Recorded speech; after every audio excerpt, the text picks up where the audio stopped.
주주연합 대표 자격으로 강성구 KCGI 대표님 지금 나오시고요. 박수로 맞아주십시오.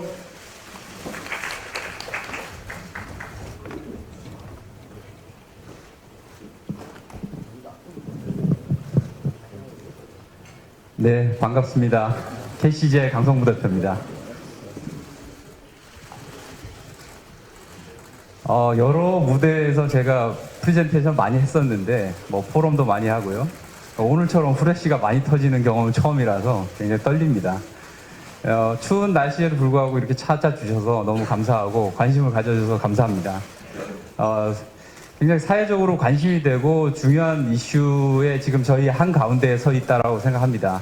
그래서 정말 마음이 무겁고 지금 상황이 어떻게 보면 굉장히 안 좋게 보면 무슨 싸움박질 하는 거 아니냐 이렇게 볼 수도 있는데, 오히려 이번 기회에 한진그룹이 좀 발전하고 우리나라가 기업 지배구조 관점에서 좀 더 선진 사회로 나갈 수 있는 계기가 되었으면 한다는 측면에서는 또 긍정적인 면도 많다라고 생각하고 있습니다.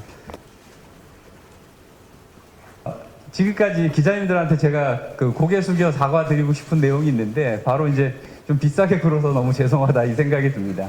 사실 전화 받고 많이 일일이 찾아가서 응대도 하고 싶어요, 저도. 그래서 애널리스트 생활할 때는 사실 열심히 기자님들 만났습니다. 그래서 제가 친하게 지낸 기자님들 굉장히 많은데, 일일이 그렇게 대답하고 인터뷰하고 또 답변하고 이러기가 쉽지 않은 게, 저희는 지금 PEF를 하고 있는데, 막상 PEF 와서 지금 대표이사를 5년 이상 제가 하고 있는데, 하다 보니 항상 거래 상대방이 있어요. 그리고 우리가 지켜야 될 고객들이 있고, 또 공정공시 이슈들도 굉장히 많고요. 일일이 한 사람 한 사람 대응하지 않고 보도자료라든지 저희 홈페이지라든지 지금과 같은 어떤 포럼 자리, 이런 자리를 통해서 공개적으로밖에 대응을 못하는 부분에 대해서 좀 죄송하다는 말씀 드리고 싶습니다. 자, 저희에 대한 오해가 너무 많습니다. 너무 많아서 가지수를 따지기가 힘들 정도인데, 굉장히 악의적으로 보도하는 경우들도 좀 많이 봤습니다만은, 일단 이런 싸움들이 지금 우리 하는 싸움이 선과 악의 대결이 아니냐. 저희가 마치 이제 기존 경영진들이 악한 사람이고 저희는 선한 사람인 것처럼 포장하고 있지 않느냐, 이렇게 오해들을 하시는데, 사실은 그것보다는 보다 회사가 발전하고 효율적인 경영을 가기 위해서 어떻게 하는 것이 좋으냐에 대한 화두를 던지는 부분이라고 저는 생각하고 있고요. 그래서 경영만 잘한다면 사실 조금 까칠해도 저는 별 문제는 없다고 생각합니다. 이게 이제 사적인 영역으로 자꾸 들어가다 보면 사실 불구경하고 싸움 구경 재밌으니까 이게 집안 내의 싸움 구경으로 자꾸 변질되는 모습이 많이 비춰집니다. 그래서 저희 보고 자꾸 조연아 연합이다라고 얘기하시는 분들이 있는데, 이번 기회에 그거보다는 주주연합이 저희 공식 명칭이니까 아까 앞에 좀 길게 얘기했지만 한진그룹 정상화를 위한, 경영 정상화를 위한 주주연합으로 이렇게 불러주셨으면 감사하겠다는 생각이 들고요. 그리고 이제 경영 체제에 대한 논정, 이게 전문 경영이냐 소유 경영이냐의 싸움이다, 어떻게 보면 그렇게도 또 볼 수가 있는데, 이 부분에 대한 논쟁을 지금까지 저희는 대부분 우리 재벌 기업들뿐만 아니라 일반 사기업들이 대부분 다 소유 경영 체제를 채택하고 있었기 때문에, 서양에서는 대기업의 경우는 굉장히 일반적이고 훨씬 대부분의 기업들, 글로벌 기업들이 소유 경영보다는 소유와 경영이 분리되어 있는 전문 경영 체제를 채택하고 있음에도 불구하고, 우리는 낯설다 보니까 이런 부분에 대한 거부감도 많은 것 같고, 좀 어떻게 보면 이 논쟁을 제대로 시작조차도 안 한 거 아닌가라는 생각이 듭니다. KCGI는 엘리엇이 아니냐. KCGI는 엘리엇하고 좀 가장 큰 차이는 저는 이거라고 생각해요. 저희가 타임 폴라이징이 굉장히 깁니다. 저희 메인 펀드가 락업이 10년 걸려 있고요. 그다음에 최종 만기는 14년입니다. 이렇게 길게 돼 있는 펀드가 없죠. 우리 해외에도 잘 없을 겁니다. 우리나라의 경우에 여러 펀드들 많지 않습니까? 사모펀드도 있고 공모펀드도 있고 락업이 1년 이상 걸린 펀드가 주식 투자하면서 거의 없습니다.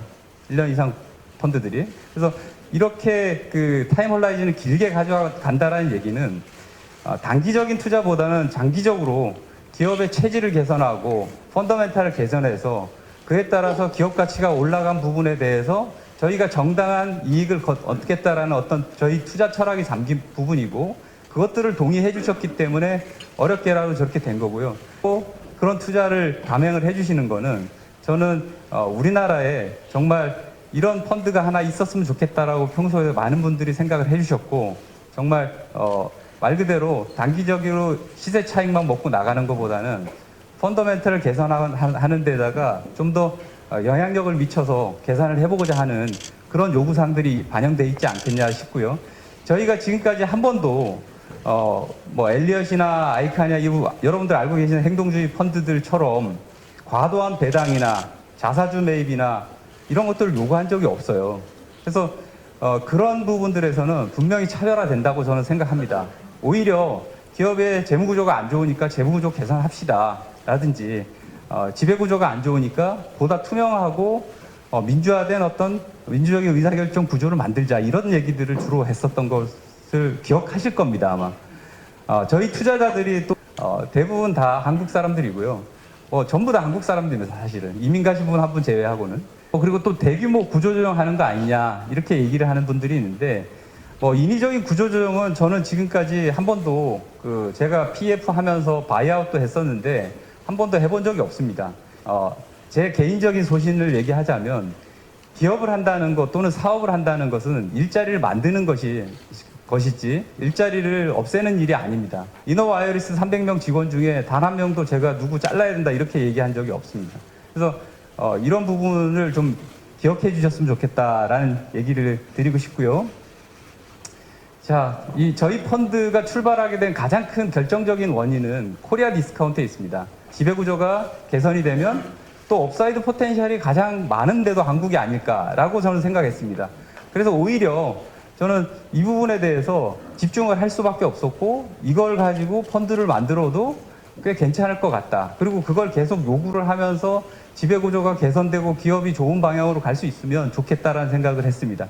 그래서 보시다시피 이거는 저 어제 뽑은 건데 이렇게 저평가가 심합니다. 주요한 얘기들이 제가 낮은 배당률, 그다음에 사익 편취, 외형에 대한 욕심, 일감 몰아주기는 더 말할 필요가 없을 정도로 외국인 투자자들이 싫어하는 내용입니다. 같이 이익을 벌었는데 그거를 대주주만 쏙 빼간다. 대주주이자 경영인인 사람만 또 쏙 빼간다 했을 적에 이런 부분에 대해서는 전 정말 100분의 1만 잘못 건드려도 그 외국인들 입장에서 보면 저게 10배, 20배, 100배로 보이는 거죠. 언제 계속 저런 짓을 할지 모르니까. 그래서 이런 부분도 문제라고 생각합니다. 자, 대한항공이 자산 구성에서 77% 차지하고 있고요. 매출액에서도 76%. 어마어마하게 크죠. 그래서 저희가 니네는 한진칼의 주주이면서 최대 주주, 저희 회사가 지금 최대 주주인데 한진칼의 주주이면서 왜 자꾸 니네 투자하는 회사 얘기 안 하고 밑에 있는 대한항공 얘기하고 있냐, 항공업 관련된 얘기만 자꾸 하고 있냐. 항공업에 굉장히 집중되어 있는 면이 있는 부분도 있고 조원태 회장이 한진칼의 대표이사가 된 2014년 이후에 재무구조 이제 당기 순이익을 한번 더해보면 누적 적자가 1조 7,414억. 어마어마하죠. 이 수치는 말도 못합니다. 그래서 당장 1, 2년 적자 났다 이게 아닙니다. 그래서 이 한진칼, 대한항공 이 두 회사가 정말 이 어떤 경영의 어떤 실패 부분이 굉장히 저는 뼈 아프다. 2017년 한 해 빼고는 대한항공은 다 손실이었다. 적자를 계속 내리막을 걸었었다라는 부분으로 볼 수 있고요. 이제 한진칼입니다. 이거는 마찬가지로 대한항공과 이익 구조가 거의 따라가는 모습을 볼 수 있고요. 부채 비율이 가장 심각하다고 저는 보고 있습니다. 코스피 200 평균이 91.3%예요. 근데 지금 저희 861.9%. 자, 그 다음에 2위사가 589%. 쭉 내려오면 그 5위사, 코스피 200 중에서 5위사가 291%. 물론 금융회사는 제외된 겁니다. 2019년 3분기 말 기준으로 저희가 뽑았는데 당장 보기에도 압도적인 1등이죠. 근데 사실 이 부분보다는 항공업이니까 뭐 높을 수 있는 거 아니냐 이런 얘기들을 많이 들어요, 제가. 근데 글로벌 항공사들 그렇지 않습니다. 우리가 글로벌에서 이제 법정 관리 가 있는 회사 말고는 사실은 항공사들 부채 비율이 생각보다 낮습니다. 지금 저희가 추정하기로는 아시아나 항공도 이번에 증자가 이루어지고 나면 264%로 줄어들 걸로 예상이 됩니다. 그럼 아시아나하고 대한항공 두 개가 비슷하다가 아시아나 항공이 떨어져 나가게 되면 이제 혼자 남는 거예요. 신용 절벽 위에 맨 앞에 서 있으면 외부에서 바람이 불면, 다시 말해 매크로 환경이 악화된다든지 여러 어떤 이슈들이 생길 수 있지 않습니까? 금융위기가 온다든지. 이렇게 됐을 적에 은행 입장에서는 누구 돈부터 회수를 하게 될까요? 그래서 이 부채 비율 이슈를 저희가 계속 재작년 저희 처음 투자할 때부터 문제 제기를 했던 건데, 그런 부채 비율이 오히려 계산되기는 당연히 회계적인 부분 변경도 있겠지만 그 외의 요인도 봐서도 개선보다는 더 악화되는 방향으로 계속 가더라. 자산을 팔아서 뭘 개선한다든지 이런 부분들도 약속을 해놓고 진행되는 게 하나도 없더라라는 거고요. 우리 가까이 있는 나라들 아나, 재팬에어라인 다 이런 재팬에어라인 같은 경우 3개년 평균으로 76%고 지금은 70% 미만으로 떨어졌습니다. 무차입 경영하고 있고요. 많은 나라들이 정말 재무구조 좋구나. 그리고 이렇게 이익도 많이 내는구나. 자, 일본항공, 그 다음에 델타항공 9.1, 루프트한자 6.1, 그래도 5% 이상은 다 법니다. 저희는 이게 번다고 얘기하기가 좀 어려운 부분이라고 저는 말씀드리고 있고요. 영구채를 만약 부채로 인식하게 되면 상황은 훨씬 더 악화된 심각한 상황이라는 걸 그때 알 수 있습니다. 평균 이자율이 5.67%고요. 스텝업 조항들이 있습니다. 자, 발행 후 2.5% 가산된 2년 후에는 2.5%씩 가산되는 걸로 되어 있고 스텝업이 되어 있습니다. 평균적으로 이렇게 돼 있다는 얘기입니다. 전부가 이런 게 아니고 조건은 회차마다 다 달라요. 그러니까 이후 매년 0.5%씩 추가로 금리가 올라가는 구조로 돼 있습니다. 자, 영구채가 평균 우리가 영구채를 분석 목적으로 신용평가할 때는 차입금으로 넣습니다. 사실은 제일 고금리 차입금입니다, 영구채는. 그러니까 대한항공이 평균적으로 자본조달 코스트가 3% 중반으로 이렇게 볼 수가 있는데, 그거에 비해서 200bp, 그러니까 2% 이상, 2%포인트 이상 더 많은 이자를 지불하는 거기 때문에 가장 고금리 차입금이라고 보시는 게 맞다라고 저는 생각합니다. 그래서 이 부분에 대해서 이거를 자본으로 잡고 있는데 자본으로 잡을 게 아니라는 거죠. 오히려 부채로 잡아야 되는 거예요. 차입금으로 잡아야 되는 거예요. 스텝업이 되기 때문에 현실적으로 안 갚을 수가 없지 않습니까? 회사의 실질적으로 재무구조에 어떤 타격을 주느냐가 더 중요한 거 아닙니까? 실질을 봐야죠. 그래서 그렇게 보면 문제가 된다는 거죠.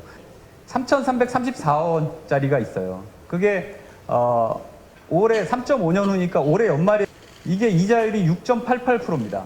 스텝업이 어떻게 돼 있냐면 3년 단위로 미국채 금리를 리셋을 하는데 미국채 금리에다가 플러스 5.44 플러스 연 5% 10.44입니다. 지금 기준으로 환산을 한다고 그러면. 만약에 못 갚으면 엄청난 이자 부담이 생기기 때문에 회사가 더 가속화돼서 재무구조가 악화되는 구조로 가는 사실은 눈 가리고 아웅이 영구채가 아니냐 이렇게 생각을 하고 있어요.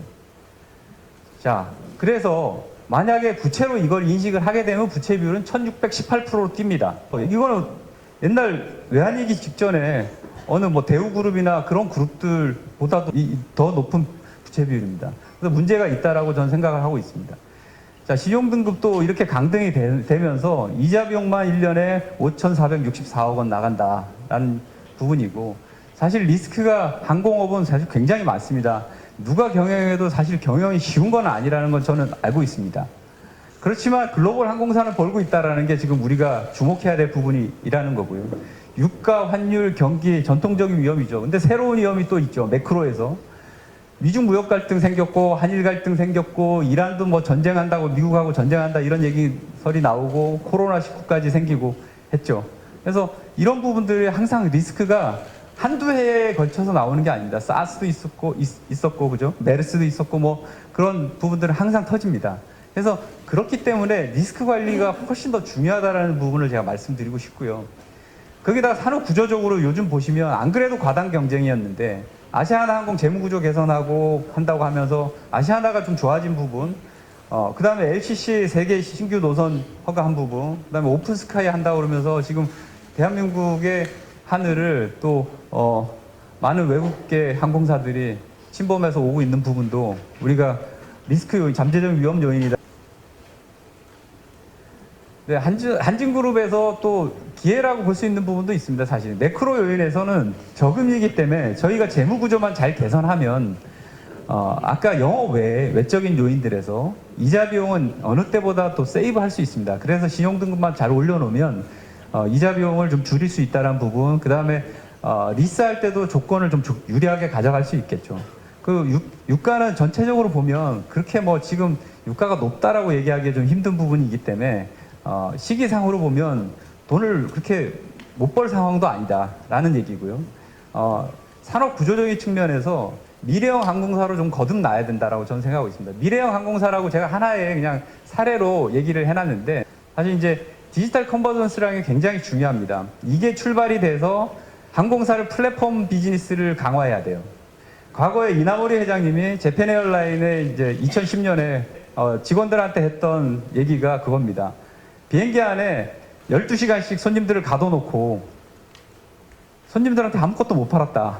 그러면 일종의 가게로 치면 가게에다 손님을 감금시켜 놓은 건데 한건 하나도 못 팔았다는 얘기는 손님들이 이 가게에 대해서 굉장히 불만이 많거나 아니면 뭐 팔 수 있는 물건이 없거나 시스템이 안 돼 있거나 이런 거 아니냐라는 거죠.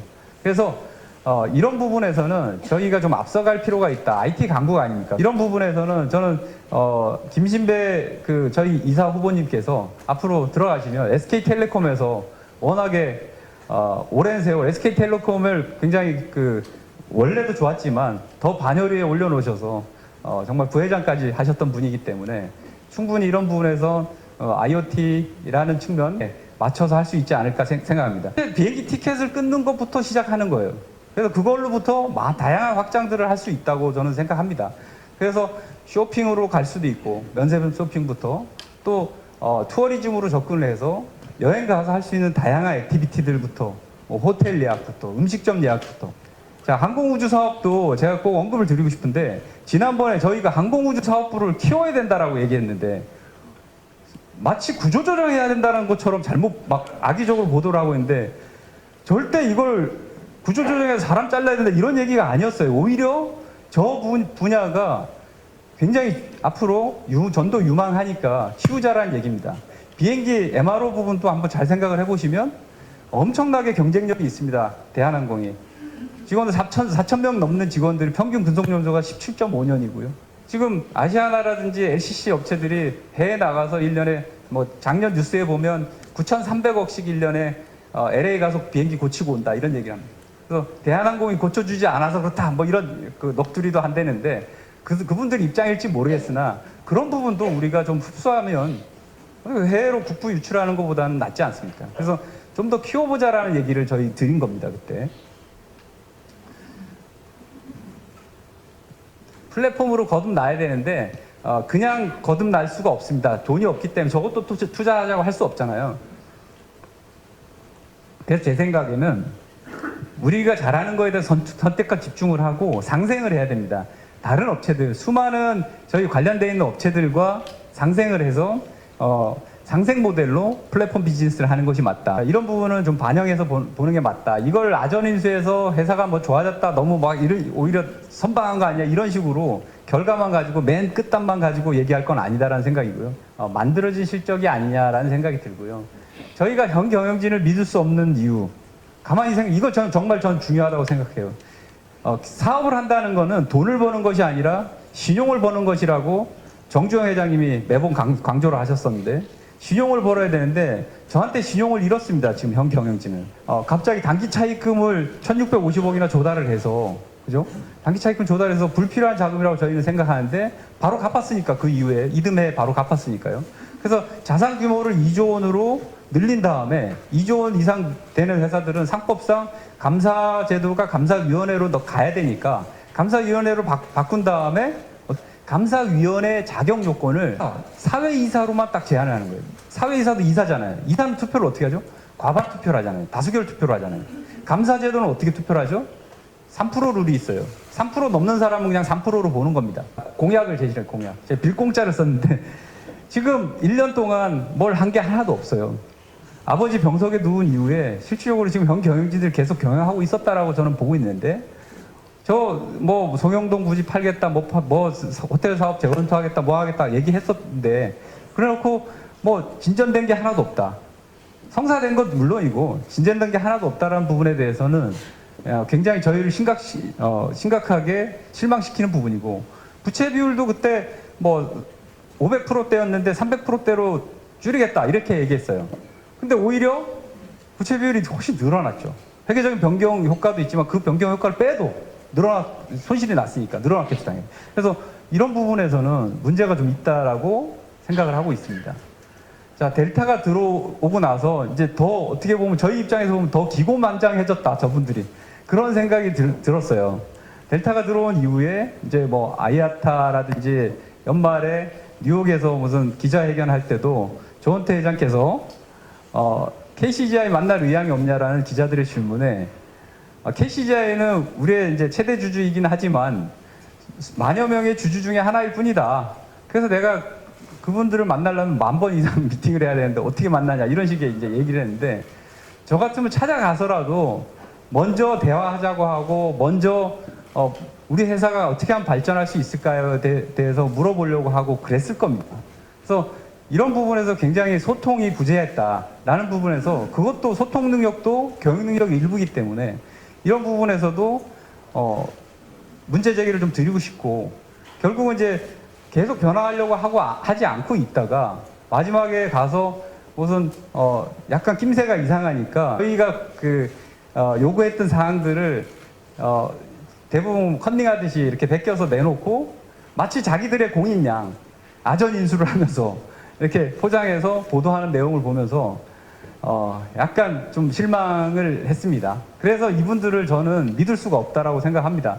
그래서 사실 공부 하나도 안 하고 팽팽 놀다가 전교 꼴찌하던 친구가 갑자기 아빠 내일부터 공부 열심히 해볼게요. 그래서 내년에 반드시 전교 1등 하겠습니다. 화이팅! 하면 아빠 입장에서 믿을 수 있을까요?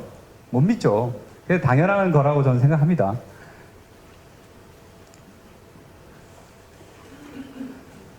자, 경영 실패의 책임, 누구도 책임을 지지 않는다. 이게 지금 제일 큰 문제입니다. 자, 누구 책임이냐에 대해서 예전에 그 불미스러운 그 땅콩 회항 사태 이후에 경영에 실질적으로 컴백을 못하고 있는 사람을 괜히 자기 누나를 그것 때문에 못 팔고 뭐 개선을 못한 것처럼 뭐 얘기를 하는 거는 정말 어불성설이다 라고 저는 생각을 하고 있습니다. 대표이사면 대표이사 책임을 져야죠. 책임지지 않는 건 좀 문제가 있다라고 생각하고 있습니다. 앞으로 누구도 책임 안 질 거니까요. 그렇게 되면 최고 경영자의 책임이지 직원들은 죄가 없습니다. 임원들도 대부분 뭐 이렇게 독단적 의사결정에 자유롭지 않았기 때문에 큰 책임이 있다라고 저는 보지는 않습니다. 그래서 직원들한테 지금 뭐 괜히 희망퇴직 받겠다 어쩌 이런 얘기들이 있던데 이런 부분은 오히려 내가 문제를 일으켜놓고 남 탓하는 거랑 똑같은 거 아닌가 그런 생각이 들고요. 그래서 이 경우에는 전문 경영체제가 뭐 대안이 아니냐라고 저는 보고 있습니다.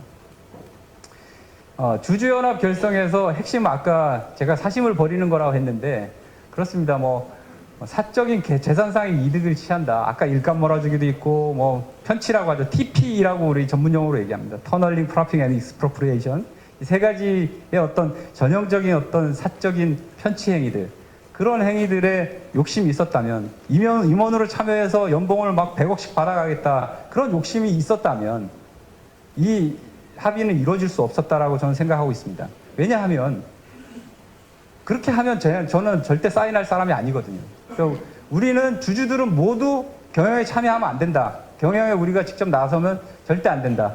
주주들은 그냥 주주로서의 일만 하자. 이게 저희의 합의의 골자입니다. 핵심입니다.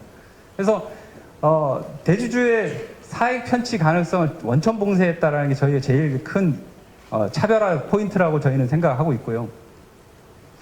남매 간의 갈등으로 자꾸 보지 말라라는 얘기를 드리고 싶고 과거의 오너 중심의 경영과 이사회 중심의 경영의 일대 패러다임 시프트다라고 저는 보고 있고요. 그다음에 상명하복에서 전원 참여하는 경영, 토탈 매니지먼트입니다. 그렇게 가야 된다. 저게 선진적인 경영 기법 아니냐라고 저희가 주장하고 있는 부분입니다. 그래서 회장이 반드시 있어야 되느냐 없어야 되느냐에 대한 논쟁은 좀 더 뒤에서 제가 말씀을 드리겠는데 저는 오너 경영 자체를 부정하는 게 절대 아닙니다. 그러니까 오너 경영이 적합한 경우가 많아요. 상당수 많아요. 근데 그리고 지금까지 굉장히 많은 역할들을 했어요. 그렇지만 앞으로도 계속 그렇게 된다. 그렇기 때문에 3대, 4대, 5대, 6대 무슨 조선 왕조도 아니고 계속 아들한테 물려줘야 된다. 그거는 아니라고 생각합니다. 케이스 바이 케이스, 말 그대로 케바케다라고 생각하고 있습니다. 제 지배구조 책을 쓰면서 이거는 뭐가 답이다라고 제가 얘기한 적이 없습니다. 제 책을 보시면 이거는 제가 일관되게 얘기했다는 걸 알 수 있을 겁니다. 자, 사적, 감정적, 독단적인 부분에서 좀 더 공적이고 이성적이고 투명한 부분으로 끌어내자. 회사가 투명해져야 된다. 그죠? 사익보다는 공익을 추구해야 된다. 이런 얘기를 저희는 주장하고 싶은 겁니다. 독립적인 이사회 구성. 저희가 얘기하는 비전의 핵심은 사실 이 부분입니다. 그래서 주주 제안하면서 정관 부분도 저희가 이런 부분들을 정관 변경안도 이런 부분들을 많이 반영했고요. 이런 부분에 대해서는 조금 더 현 경영진도 좀 받아들였으면 전향적인 자세로 주주 제안이 아직 저쪽 주주 제안이 안 나왔기 때문에 잘 모르겠는데 좀 전향적인 자세로 받아들여 주셔야 되지 않겠나 싶습니다. 항상 옳은 것은 아니지만 지금 한진그룹에게는 이게 답이다. 일단 지분이 고도로 분산이 돼 있죠. 무슨 춘추 전국 시대처럼 그런 상황에서는 지금 전문 경영 체제를 도입하고 정말 능력 있는 분들로부터 독립적인 이사회 활동을 통해서 지배구조가 정말 개선된 형태로 가서 이해관계 잘 조율이 됐으면 좋겠습니다.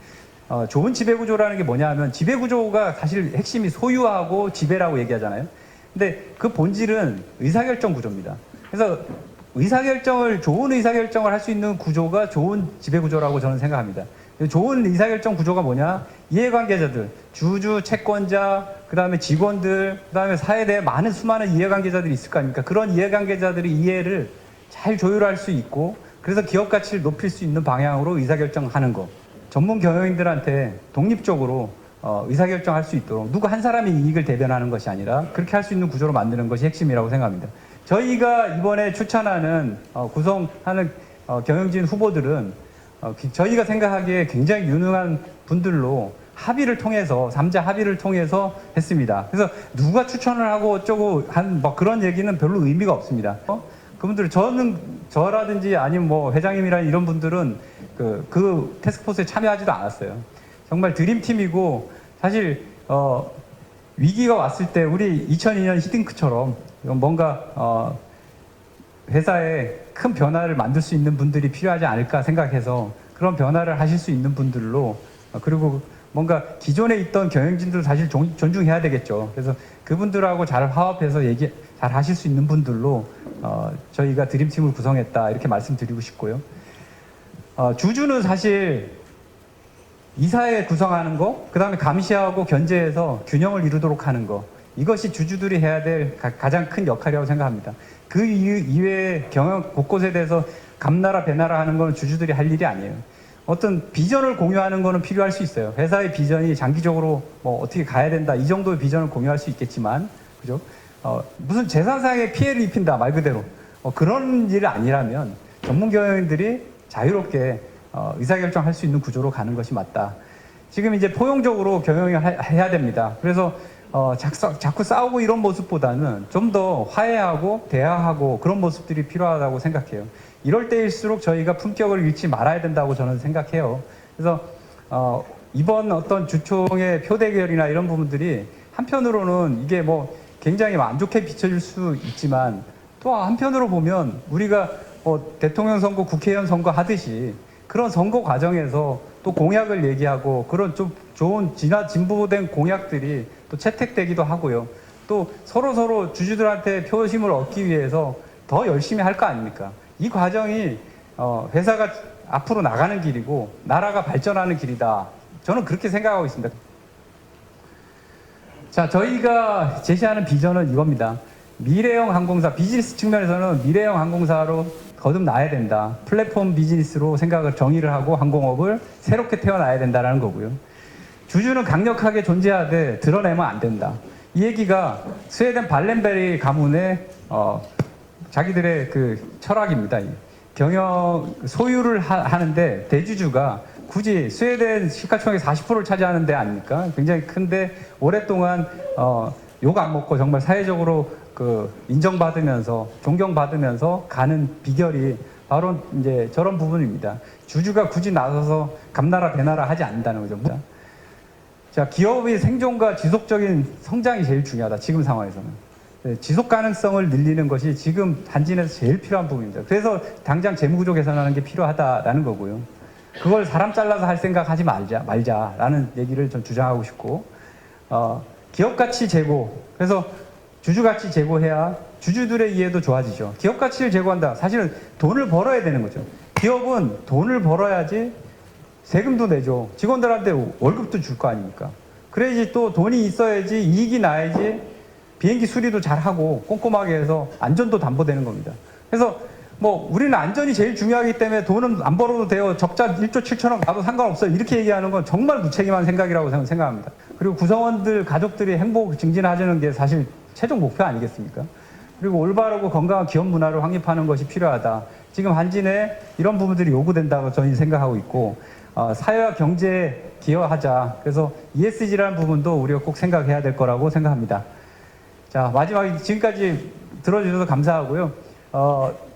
대세는 이미 기울었다고 저는 생각합니다. 저희가 뭐 이긴다고 성공한다고 100% 이길 거라고 장담은 못하지만, 자, 저희가 이길 수밖에 없는 이유는 저희가 밤이 아니고 아침이잖아요. 겨울이 아니고 봄이라고 저는 생각하기 때문에 그렇게 생각을 하고 있습니다. 자, 불행은 행복을 이기지 못하고 절망은 희망을 이기지 못한다. 이 얘기를 좀 드리고 싶고요.